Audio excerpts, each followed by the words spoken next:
So let's talk about vaginal steaming. And for those of you who don't know what vaginal steaming is, it's basically exactly what it sounds like. So vaginal steaming is a very ancient practice which is found almost all across the world. It was practiced in South America by the Mayans, in Indonesia, in Africa. In many of the indigenous tribes, we see some kind of mention of vaginal steaming. Sometimes it's just with hot water, other times it's with water with herbs, sometimes it's with specific types of smokes or coals. That's how it's done in African countries. But the main concept remains the same. It's a practice of women sitting over some type of object which is releasing steam up in their vagina through their cervix into their womb. And everything I'm about to share with you guys, there is absolutely no scientific research on this, simply because no one has taken the time to research the benefits. There is one woman, she's the owner of Steamy Chick. I will put the link to the website below, and she has actually conducted her own research on the topic by basically working with clients one-on-one over an extended period of time, and she would record all the benefits and all the changes that they were experiencing through doing regular vaginal steaming. So I'll put the link to her website below if you're interested in seeing all the different kind of benefits and more researchy evidence behind that. So vaginal steaming, the way that I personally practice it is with different kind of herbs. There are specific herbs that you can use for specific reasons. So vaginal steaming has been known to help with things like fibroids, cyst, irregular menstruation, menstrual cramps, vaginal dryness. And if you go to an herb specialist or to an Ayurvedic or Chinese medicine doctor, usually they can recommend to you specific herbs to work with based on what you specifically want to heal.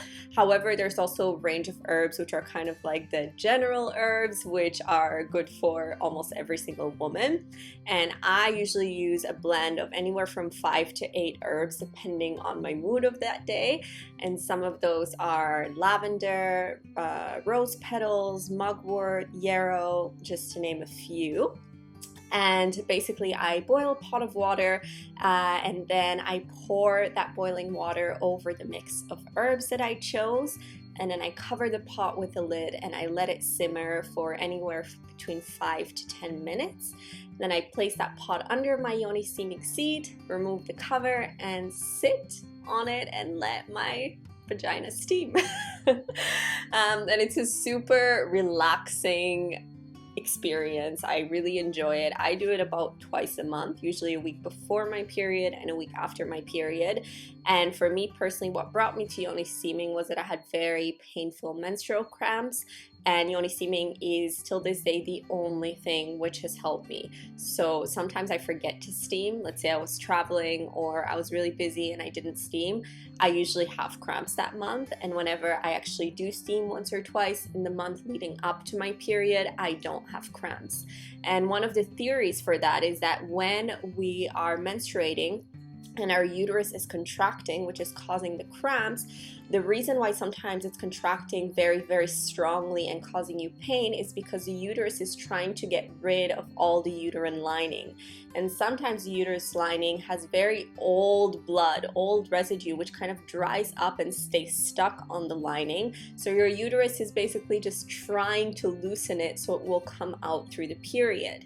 So one theory is that when we are steaming and the steam comes up through the cervix into our womb space, it slowly starts to liquefy and to soften all of that old residue, and it kind of like melts it away, so with your next period it can all come out cleanly and kind of clean out your entire womb space. And again, no scientific evidence of this, but I do find that it drastically shifts the way that I experience my period and completely takes away my menstrual cramps. So that's one reason of doing yoni steaming or vaginal steaming, is basically to cleanse out your uterus. And that's why I really like to do it 1 week before and 1 week after my period to kind of assist the whole menstrual cycle. Now, one of the most common counter arguments you will hear to yoni steaming is that our body is a self-cleansing mechanism and we don't need to do anything.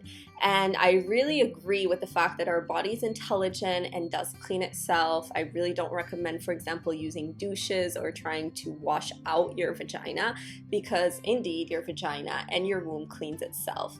However, in modern times, with the type of food we're eating, with all the chemicals that we're exposed to, with the amount of stress that we're experiencing, our bodies are not really in their optimal natural order, perfectly synced and in harmony with nature. So although I do really think that in like optimal conditions we wouldn't need to do that, the truth is that most women really struggle from menstrual cramps, irregular cramps, fibroids, cysts. So there definitely is some kind of imbalance going on, and yoni steaming really helps, and it's really not invasive. Obviously, some things to be aware of is not to burn yourself. I always check with my hand before sitting on it to make sure that the steam is not too hot. You also don't want to do it too often unless you're going through it with a yoni steaming practitioner who kind of put you on a specific protocol.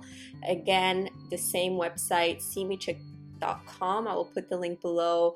I really like her, and I think she takes one-on-one clients, and she can take you through a specific protocol if there's something specific you'd like to work on. But if you're just doing it as kind of maintenance and self-care, I would say once a month, maybe twice a month. I personally do it twice a month. So those are some things to take into consideration. Also, never steam on your period or if you're pregnant, because steaming kind of encourages a downward flow. When you're on your period, your body is already going through a release, so it's good to just give your body a break and not add steam on top of that.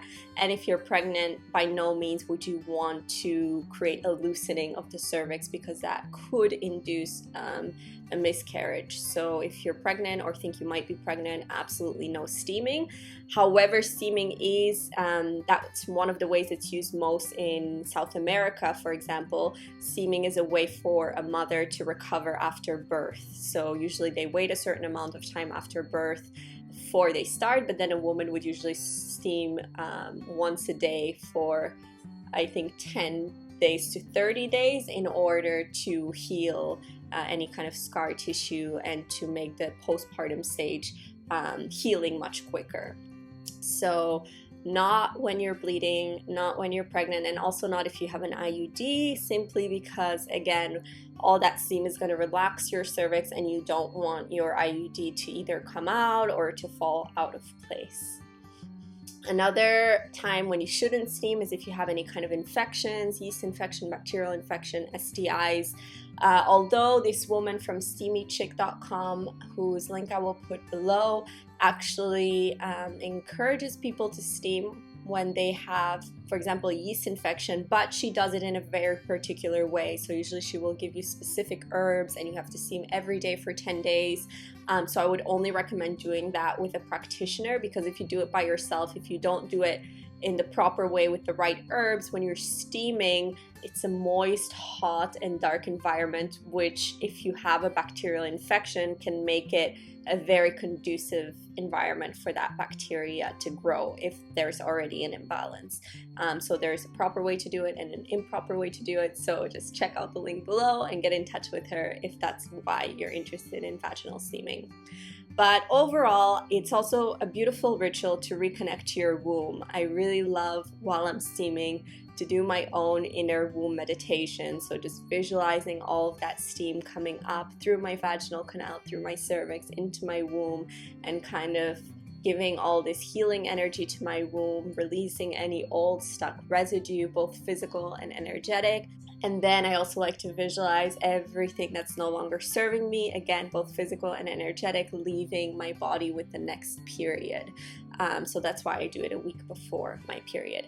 And sometimes in the beginning, you'll notice that your next period after steaming, you'll literally see like thick old blood. If you see brown blood, it means it was very old, or like little like clots of blood coming out. So I noticed that after steaming, which really showed me that there is definitely a cleansing effect happening. So that's what I have to share about yoni steaming. Basically, it's a practice which helped me a lot with my menstrual cramps and also with lubrication. Forgot to mention that, but important. After I yoni steam, the next week, I'm like dripping wet. Like literally, I'll be sitting on my desk and I'll be like dripping, dripping, dripping. So it's really nice. I think the steam activates all the glands inside. So if you struggle from vaginal dryness, yoni steaming might also be something that could be very helpful for you.